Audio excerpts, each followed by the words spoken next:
Hey, I'm John Mitchell. And I'm Adam Nagle. And you're watching Bubble TV. This is where we try and help you achieve your goals in VCE. And this is Whiteboard Wednesday, where we normally try and answer your questions. But today what we've done is, most of you will be probably finishing up Unit 3 or just finished Unit 3. So we thought we'll go through a couple of strategies that you can do to start revising, because at the end of the day, time is getting away from us. There's not that long to go until the exam, which is earlier this year, by the way. And we thought, let's go through some techniques that you can use to start revising for Unit 3. Hi folks, and as John mentioned, this is a great time of the year to have a look back at Unit 3. Okay, it's important not to wait to the end of the year to look back at Unit 3. This is the time. Okay, so let's have a look. Now, one great strategy that I'm trying to get my boys to do is to go to the VCA website and have a look at the study design, cut and paste the key knowledge areas into a document, and then from there we can expand and use that document as a base, expand out the points and ideas as you go along. Okay, so let's have a look at a study design summary that I prepared earlier. Okay, so this is outcome 1, Unit 3, so I've just cut and pasted the key knowledge area, and what you can do now is develop out and expand on each point and include a little bit more detail and some examples to help you remember the content. So a couple of examples here. You look at the first one, the context which contributes to the unique nature of large-scale organisations. I've just expanded out. It may include the key differences between large-scale organisations and small and medium-sized businesses. The second point, the characteristics of large-scale organisations. And as we know, that would include characteristics like 200 plus employees, vast extent of operations, 200 million plus of assets, and so forth and so on. And you can see the next one, the variations in type of large-scale organisations, their objectives and related business strategies. So, I've just got there examples between private and public companies to government departments, government business enterprises and so forth. And you'll want to expand those out, maybe include a couple of examples, and that should really help you just remember some of these key points. Okay, so if you can do that for outcome 2 and 3 as well, it will just give you a great basis of remembering. But remember, this is only one strategy. Now there are other things you can be doing to help you at this time of the year, going through some past exam questions, and also looking at the assessor reports that go along with those exam questions, looking at your business examples that you've studied throughout the year and applying those to the theory, and some mind maps.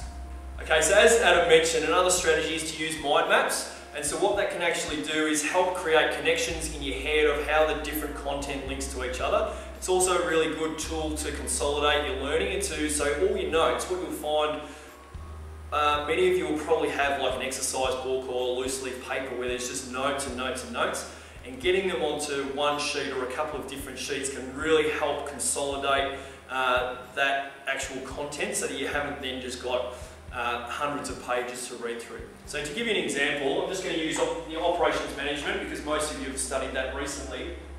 And on one of the branches I've got operations system there. You'll see here, I'm not going to go through the whole thing, but you can see there's different colours, and that's important because the mind will learn using different colours.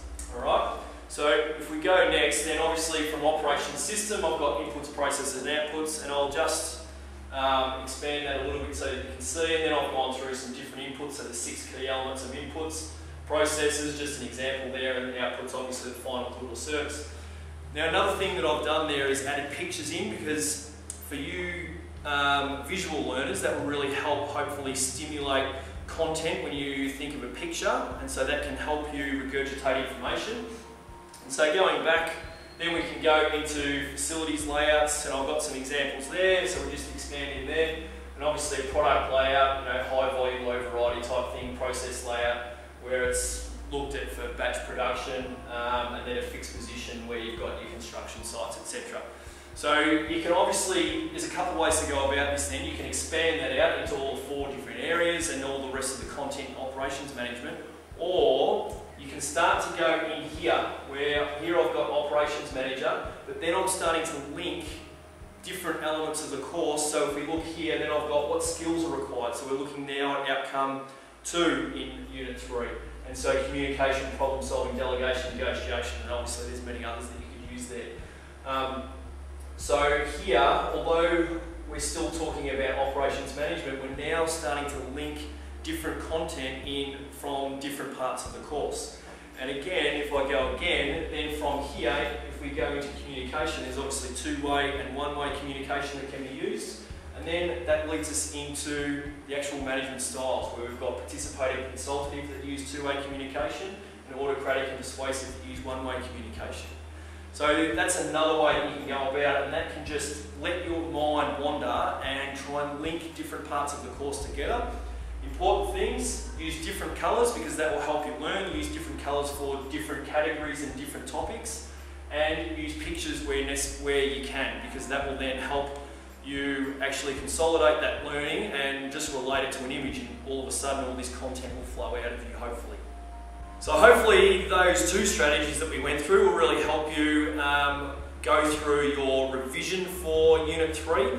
Remember, you can't start early enough. It's really important that you do start now because time is starting to fly by. We're almost into Term 3 now, and before you know it, the exam will appear. So good luck with it, and always let us know how it goes. But what I want you to do now is actually head over to the blog and make a declaration and say that if you haven't started it now, what are you going to do and what are you going to start on? By putting it out onto our blog, hopefully then that will give you the stimulus to then actually get working so that you're actually doing your revision. To give us your declaration on how you're going to start your revision for Unit 3, head over to teachingbubble.com/blog and type your answer into the comment section below the video. If you like this video and think those two strategies that we went through will help you, then like it, and we'd love you to share it with all your friends. And if you want even more resources to help you achieve your goals in VCE this year, then always head to teachingbubble.com. Continue to stay focused on your goals and dreams, work hard, and don't be scared to ask for help. You really can achieve what you set your mind to. Thank you so much for watching, and we'll see you next time on Bubble TV.